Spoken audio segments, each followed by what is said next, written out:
welcome to Tuesday's AT show. Today, we've this controversial music icon. It's a miracle. It's a miracle. It's a miracle. It's a miracle.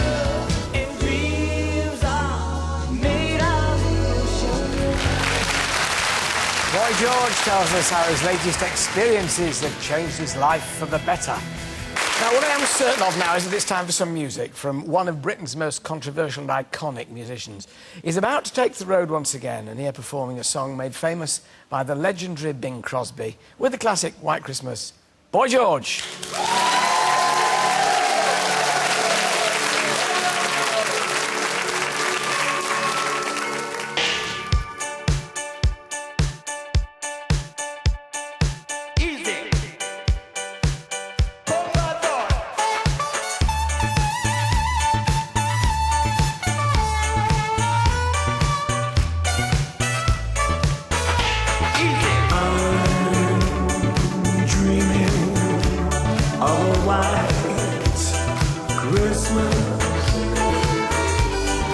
Just like the one we used to know, where treetops glisten and children listen to hear sleigh bells in the snow.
With every Christmas card I write, may your days be merry and bright. Oh yeah, and may all your Christmases be white.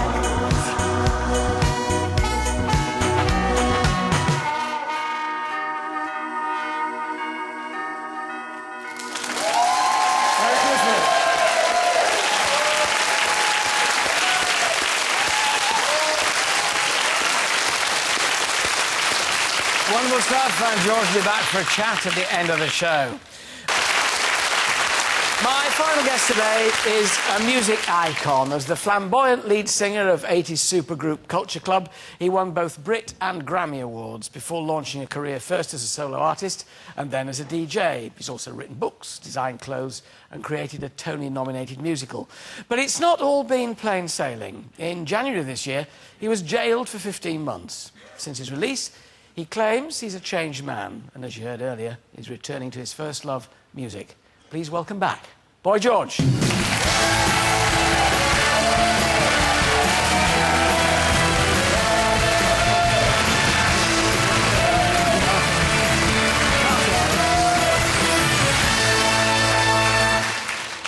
hats are still there. Yes. The trousers have shrunk in the wash, but they're looking particularly sparkly. It's been one heck of a year for you, hasn't it? Well, I mean, actually, the last 2 years have actually been quite good years, in a funny sort of way, you know. Most people would not describe a spell in Pentonville as being good news. Well, I mean, it's interesting. I mean, you know, even now, I can't believe that that even happened. You know, it seems like it never happened. It seems like a kind of dream, bit of a bad dream. But is is you? But this saying... time last year, I was actually waiting to go to prison. You know, Yeah. so you know, I'm in a very different place now than it was last year, and that's great. I mean, it's wonderful. How different a place? Oh, you know, life is amazing. Yeah. Absolutely amazing. Has it, I mean, that kind of experience, a lot of people, it could diminish, it could finish. It's not, you know, it's not a picnic. It's not for everybody, like I would... Yeah.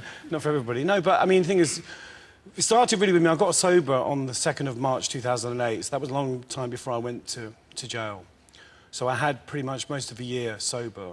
And that was really what sort of helped me to get through it, really. It was kind of being sober and sort of being in control of my life. So anything that had happened at that time would have been okay. You know, I went in with a really sort of strong kind of sense of self. So, you know, it was kind of, you know, and also I knew how long it would be. I knew when it was going to end, you know. I mean, I'm very lucky to a lot of other people that were in prison because I knew that when I came out, you know, I had something to go back to. So, you know, I'm very lucky and... So you off drink, drugs and cigarettes now? You started smoking 3 months ago, yeah. That's the best thing I ever did. I feel so free, yeah, it's great. Presumably as a singer. I know, it's giving you a lot more breath, absolutely insane. Well, now when I call people, they go, is it you? Because, you know, it used to be like... but I don't do that anymore. So, yeah, no, that was the biggest thing for me. Cigarettes was the hardest thing, but I'm really glad that I've stopped it. What's the public reaction been to always amazing. I'm very lucky. I always get a lot of love. You've tested them pretty much over the years, haven't you? Well, you know, I mean, people kind of tend to make up their own minds about me, I think. You know, I mean, you know, there's the kind of media view of me, and then there's the real view of me. What do you think the media view is? Well, that, you know, I best guess I'm a bit crazy, I suppose. I mean, look, you know, I have to take some responsibility for creating this persona about myself, but, you know, I think that how people treat me in the street, you know, people treat me like they know me. It's really a weird thing, you know. I get a lot of love from people in the street, you know. You've got a tour coming up. You've got these dates that you're doing in London. Tell us about those. Well, I'm doing some live shows. I'm doing about 9 or 10 live shows at the Leicester Square Theatre starting on the 20th of December, which are pretty much sold out, which is great news. And White XMas comes out on December the 13th. You can download it. Yeah. And basically next year I'm doing a big nationwide tour as well, you know, in April. Yeah. So, yeah, just kind of working towards, you know, sort of just getting on with what I actually do. I think that's really what I want to do at the moment, is kind of remind people that I actually am an entertainer and I'm a musician and not a criminal. It seems as though for most people, events like that concentrate your priorities. You suddenly realise what is most important to you in life and you can go in that direction. What do you think now what is now the most important thing for you?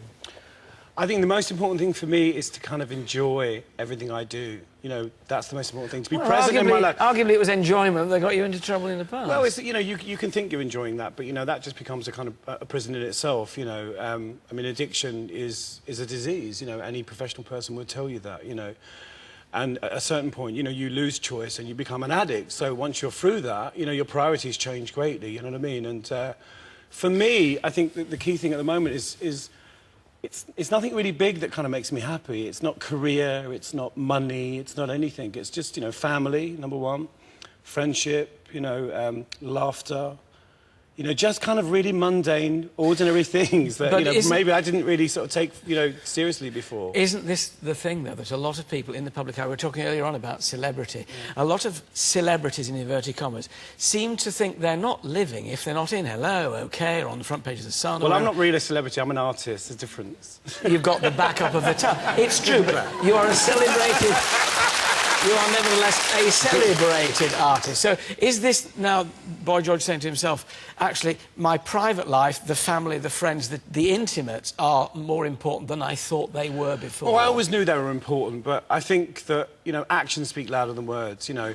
I think, especially for someone like me, you know, I've messed up a lot, you know, and I used to take a very selfish attitude that, you know, well, it's just my life and I'm just, you know, it's what I do to myself is my choice. And I think as I've got older, I've realised that you're always hurting somebody. You know, you're always hurting people that you love, even if you think you're not. And so, you know, I'm much more aware of that now, you know, I mean, you know, and also it's taken me a long time to kind of get the trust of my, you know, loved ones and friends back. How confident are you that you can keep it? Oh, absolutely confident, absolutely. But, you know, it's one of those things that you have to do. Saying is not doesn't wash. They've heard all that. So it's really in action that that things change. You have to show people that you're serious, and you have to kind of get their trust back. But that's only through what you do. It's not what you say. Words don't work at this point. So and I do have that, and I have a great family. I have wonderful friends, and I've really seen in the last 2 years. I've really seen who my friends are. People that I perhaps took for granted previously really stepped up and showed me what they were worth. So, I will always remember that, and it's very important to me. Well, let's hope it continues to be good for you. Ladies and gentlemen, Boy George, thank you very much. That's it for today. Tomorrow, one of Britain's brightest musical stars, Jamie Cullum, chats and performs 2 songs from his new album. The actress currently playing Agatha Christie's super sleuth Miss Marple's here. It's Julie Mackenzie. And we've tips on how to dress your dinner table this Christmas. That's tomorrow at 3. I'm going for a lie down. Bye-bye for now.